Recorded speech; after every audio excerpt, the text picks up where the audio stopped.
Now I'm going to start in verse 49. As Babylon hath caused the slain of Israel to fall, so at Babylon shall fall the slain of all the earth. Ye that have escaped the sword, go away, stand not still. Remember Jehovah afar off, and let Jerusalem come into your mind. And then compare with Luke 17:32. Remember Lot's wife.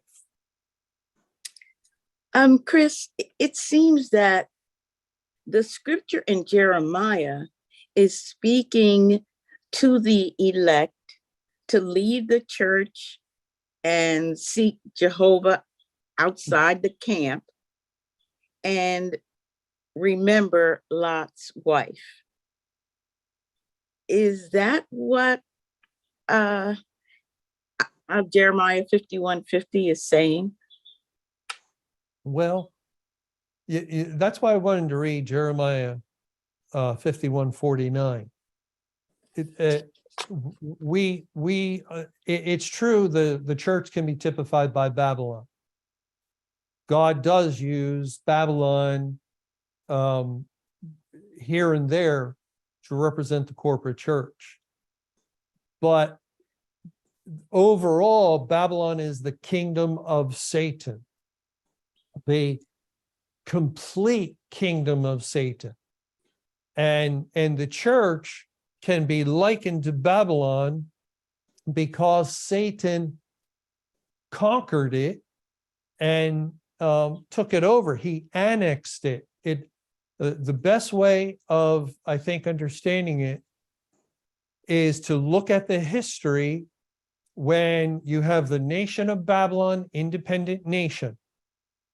It exists apart from Judah. Judah was its own nation. And you had the king of Babylon ruling over Babylon. That's the kingdom of Satan of this world.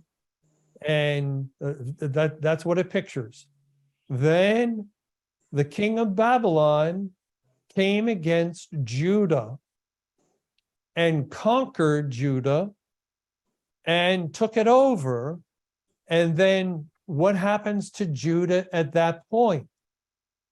Judah becomes part of the overall kingdom of Babylon.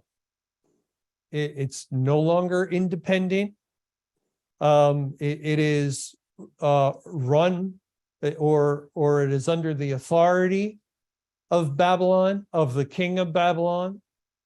It's another province now in the great kingdom of Babylon. Babylon conquered many lands, and whenever a land was conquered, it would pay its dues, or I forget the word, but they were under the authority and power of the conquering kingdom. So you can see there is a Judah. Judah would represent the corporate church. There is a Babylon, independent of Judah, representing the world, the kingdom of Satan. Now, what happened at the time of the end? God loosed Satan, and he came against the camp of the saints, and we read he overcame them. He conquered them, and then he takes his seat in the church as the man of sin, ruling over the churches and congregations while continuing to rule over the whole world. So that's why Babylon can be complicated. We here and there in this verse and that verse, God may refer to the church as Babylon, and that's a true statement because the church under the power of Satan belongs to Satan. It's under his authority, his kingdom. And yet other places, God refers to Babylon, and he's looking at the whole. He's looking at the whole world, the corporate church, everything that Satan rules over. Now, in verse 49, as Babylon has caused the slain of Israel to fall, what is that telling us? Babylon, under King Nebuchadnezzar, or the king of Babylon, figure of Satan, came against Judah, here called Israel, and defeated them, and they fell. That is judgment beginning at the house of God. That's the first tribulation, the great tribulation of 23 years. So at Babylon shall fall the slain of all the earth. Now you can't say it's the church. Now God is indicating that after the great tribulation, he's going to turn the tables on the king of Babylon and that nation and judge them. And it's following the same formula as Jeremiah 25, the 70 years. God raises up the king of Babylon. He's triumphant. After the 70 years, time to judge the king of Babylon and the Babylonians. And in Jeremiah 25, God tells us also there that it has to do with the whole world. In Jeremiah 25, verse 12, verse 11, and this whole land shall be a desolation and an astonishment, and these nations shall serve the king of Babylon 70 years. And that would figure the great tribulation. And it shall come to pass when 70 years are accomplished that I will punish the king of Babylon and that nation, saith Jehovah, for their iniquity in the land of the Chaldeans.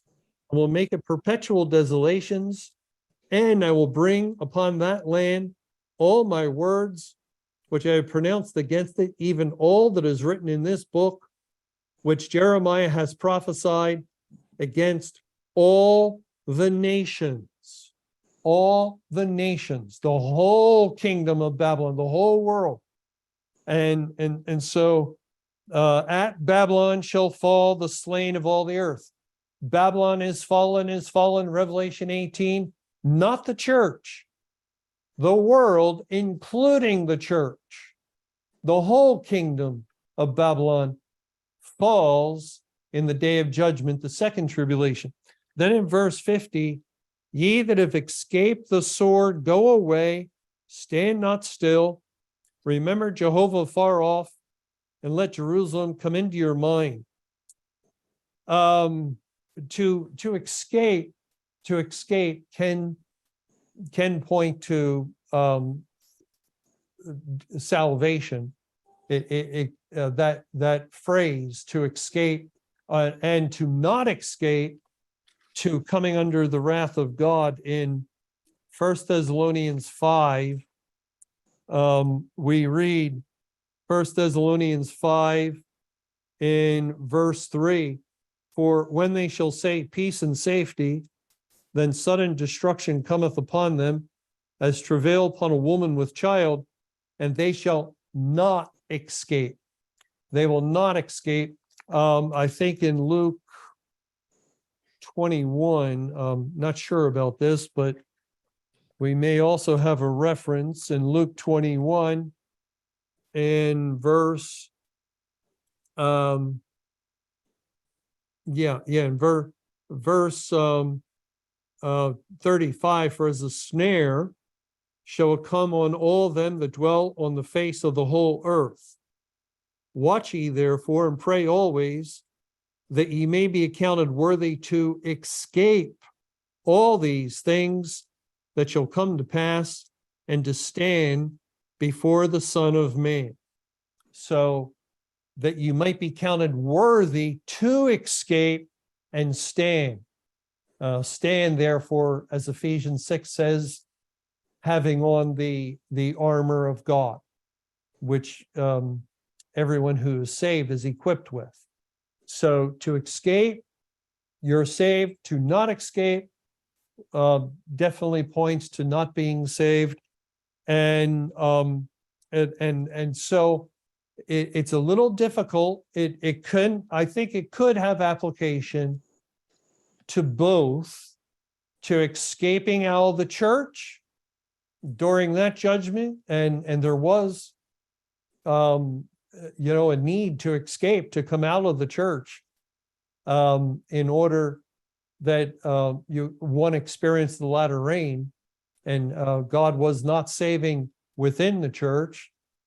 He was saving outside the church. And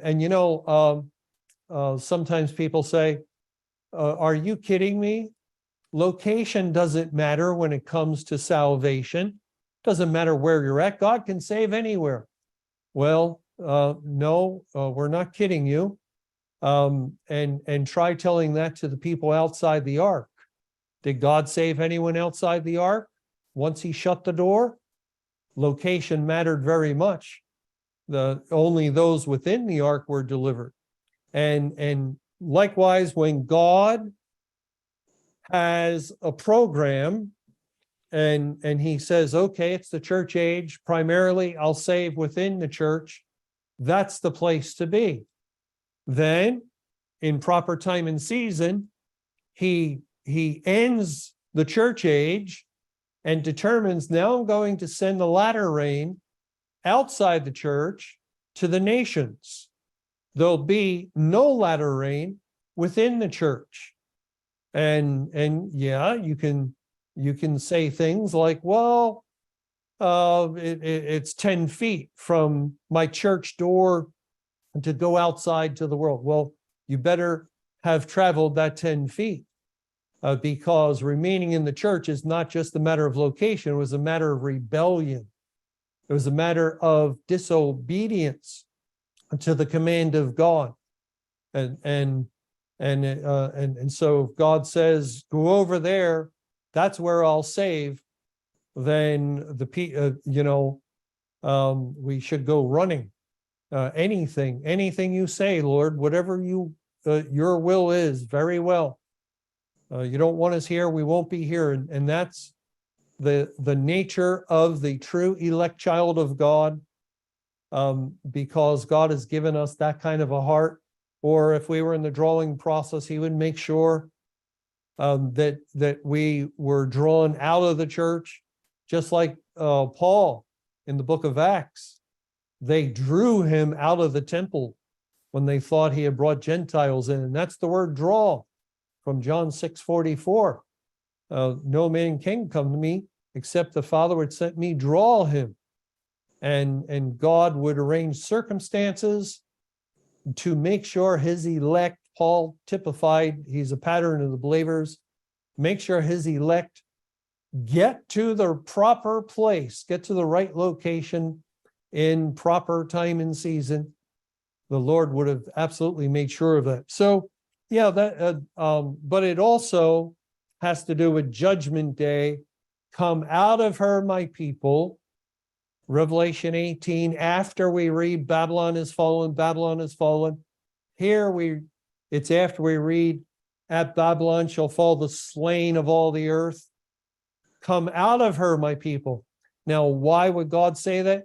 Well, now we have additional understanding, because God saved the great multitude, and they have, yes, they're saved, but their lifestyles, because there's been no follow-up due to circumstances that we're aware of, that the gospel was cut off from them, and they can't trust the church.